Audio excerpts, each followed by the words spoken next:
আজকে একটা ঐতিহাসিক সেমিনার আমরা অ্যাটেন্ড করলাম।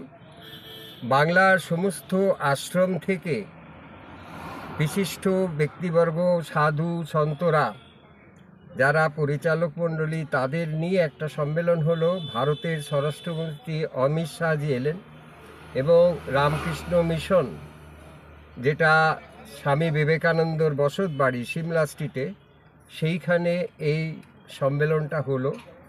আমাদের নিজেদের মধ্যে একটু বাক্য বিনিময় হওয়া, ভাব বিনিময় হলো।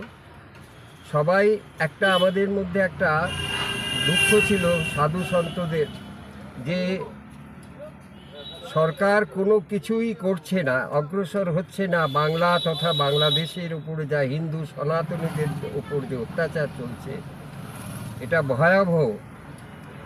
তা আজকে আমরা শুনে আশ্বস্ত হলাম এবং আমরাও আবেদন রেখেছি যে অন্তত ভারতবর্ষকে যদি বাঁচাতে হয়, তাহলে আমাদের এই বাংলায় সনাতনী হিন্দুদের প্রতি যে অত্যাচার চলছে, সে যে কোনোভাবে হোক এটা প্রতিরোধ করা দরকার।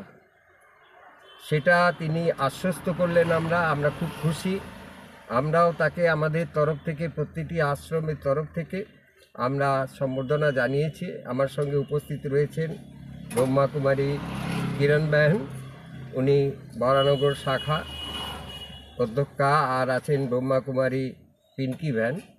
তা আমি ভবা পাগলার আশ্রমের পক্ষ থেকে আচার্য ডক্টর গোপাল ক্ষেত্রী, তাকে সম্বর্ধনা জানালাম, তাকে উপহার দিলাম। আমাদের পরিচয়, একটু বাক্য বিনিময় হলো।